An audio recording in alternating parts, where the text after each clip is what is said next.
From ABC News, this is World News This Morning for Tuesday, January 31st, 1984. It's 6:30 a.m. Now from our Washington news desk, Steve Bell and Betsy Aaron sitting in for Kathleen Sullivan. Good morning, everyone. In the top of the news this morning, congressional Democrats are pressuring the administration to pull U.S. Marines out of Lebanon, where another Marine was killed yesterday. Also, a record-high Pentagon budget is facing a major battle before a cost-conscious Congress. And President Reagan begins traveling the country as a full-fledged presidential candidate. Today, he goes to Chicago.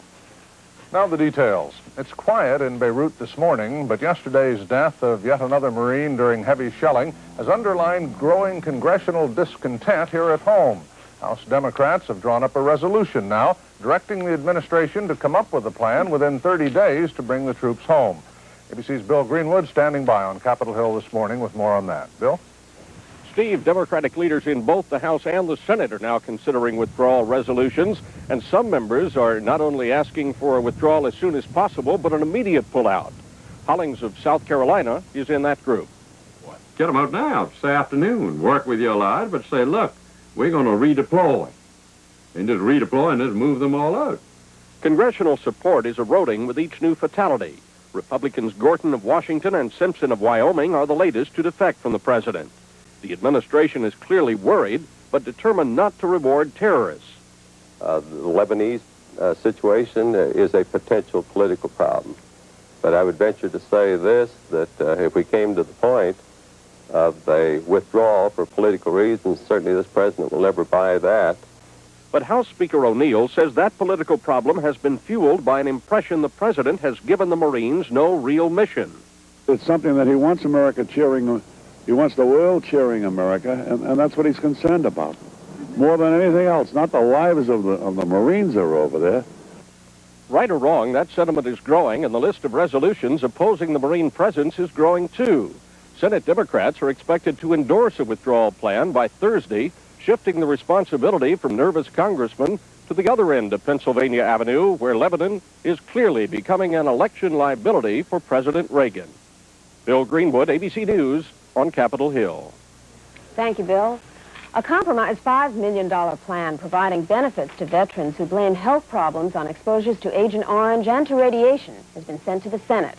The measure passed the House easily yesterday, but its fate in the Senate remains uncertain. An even greater battle is expected in Congress this year on the president's record-high military spending bill. More on that from Rick Inderford. The Pentagon's budget request is expected to be $305 billion.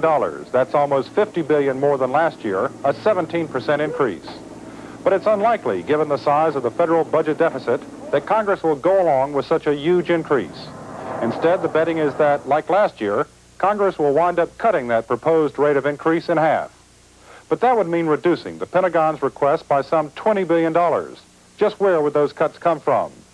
Not, say the analysts, by killing any major weapons program, something Congress rarely does. But there is a possibility that Congress will try to scale back the single largest weapons request in the Pentagon's budget, the $8 billion for the B-1 bomber. More likely, however, would be cuts in the less glamorous accounts, like ammunition, spare parts, and training, all of which affects the readiness of the armed forces. And there's one almost certain cut. President Reagan's multi-million-dollar request for new chemical weapons, a request Congress has twice denied. None of these cuts, however, would drastically alter the shape or direction of the president's defense buildup, but they would make that buildup somewhat less ambitious and expensive. Rick Inderford, ABC News, the Pentagon. On Wall Street, the Dow Jones Industrial Average fell more than 8 points yesterday to close at 1,221. Stephen Ogg has details and other financial news in this morning's economic report. Good morning. Stock prices started out higher yesterday after President Reagan's decision to seek re-election. Then the old worries set in, big deficits and high interest rates. The result, another downer. Elsewhere, worker productivity rose last year at its best rate since 1976. That's because employers watch production rise before rehiring more workers. And the U.S. International Trade Commission says counterfeiters overseas are copying so many American goods, they're costing U.S. firms $6 to $8 billion in lost sales. Finally, Armco Steel. Years ago, Armco got into the casualty insurance business because it could use the losses it generated against its profits for making steel. Well, over the last 2 years, Armco lost about $1 billion making steel, so it no longer needs tax losses. And yesterday, it sold its insurance business to a German firm. Now Armco can concentrate on what it knows best. And that's a look at the economy. Thank you, Stephen. An update now for our political notebook.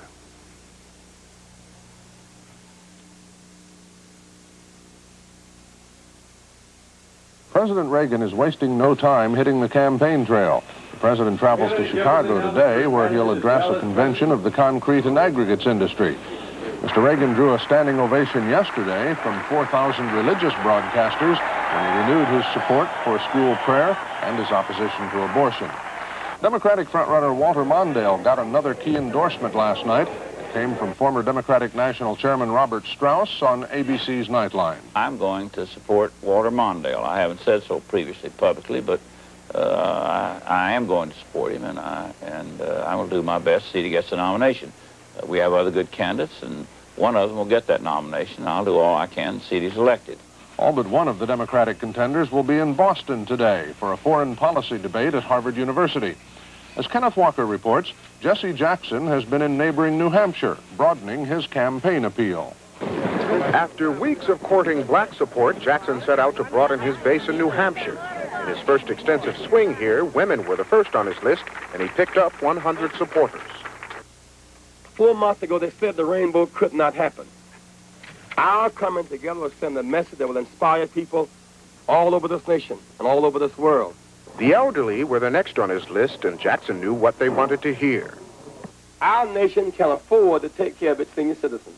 And to students, Jackson urged a return to political activism. No generation before has ever had so much ability to determine the national agenda. The final pitch was to environmentalists at a toxic waste dumping site. Well, it's unreasonable. Someone would have to fight for the right to have it disclosed that they are buying poison property. Jackson plans to spend the whole week here targeting such groups with only a break for today's foreign policy debate in Boston. Kenneth Walker, ABC News, with the Jackson campaign in New England. We'll be back in a moment with weather and sports.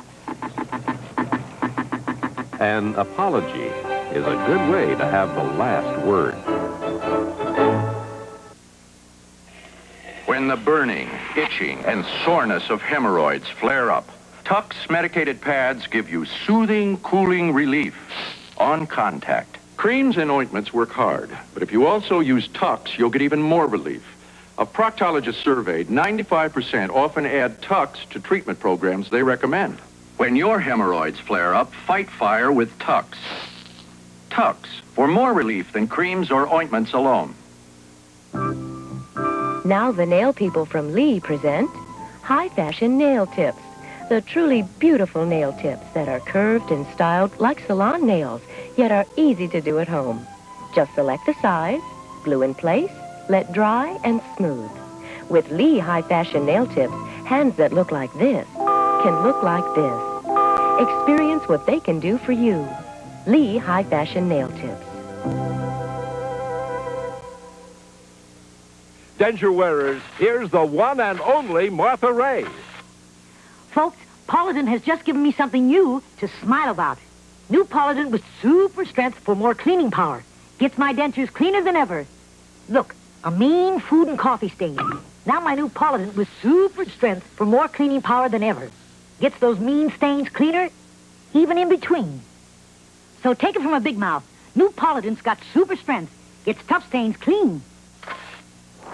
Whirlpool announces 2 beautiful new home appliance features. The elegant look of platinum, the warm look of toast. 2 beautiful new colors, platinum and toast.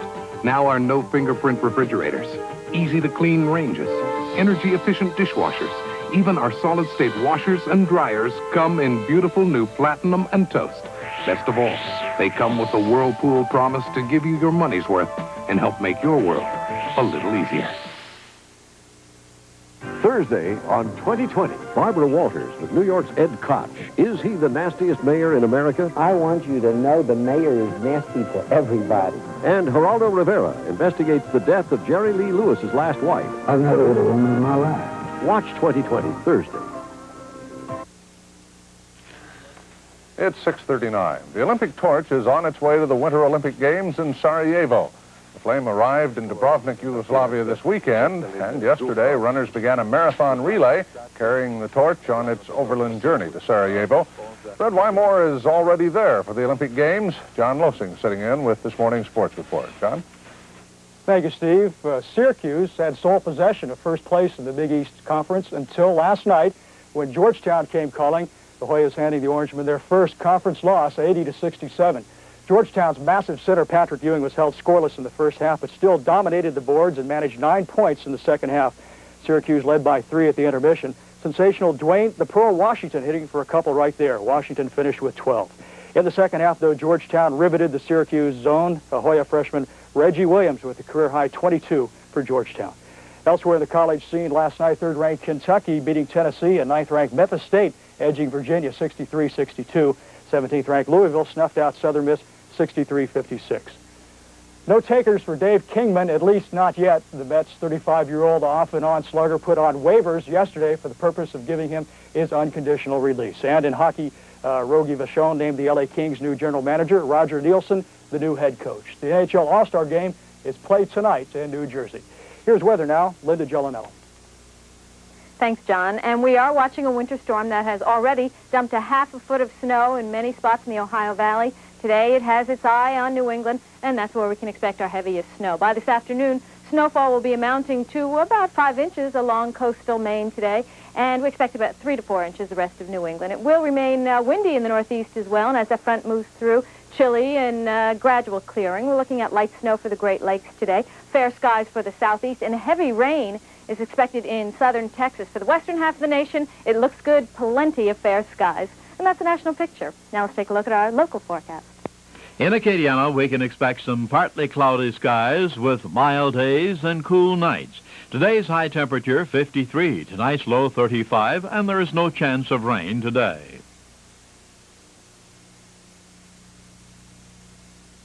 And that's a look at our weather for this morning. How's your knowledge of geography? You can test it in exactly 60 seconds. Hey, a whole week without women. No responsibility. I think I'll grow a beard. You think we'll survive? It'll be tough. Hey, no dishes to wash. Fishing all day. Oh, yeah. Yeah, cars all night. Oh, and I feel lucky. Hi, honey. You miss me? Reach out and touch someone. Hurry up, will you? I want to call, too. When you can call anywhere you want, anytime you want, that's reach out and touch someone. That's AT&T. John Houseman for the investment firm of Smith Barney. Whatever happened to that old-fashioned American work ethic?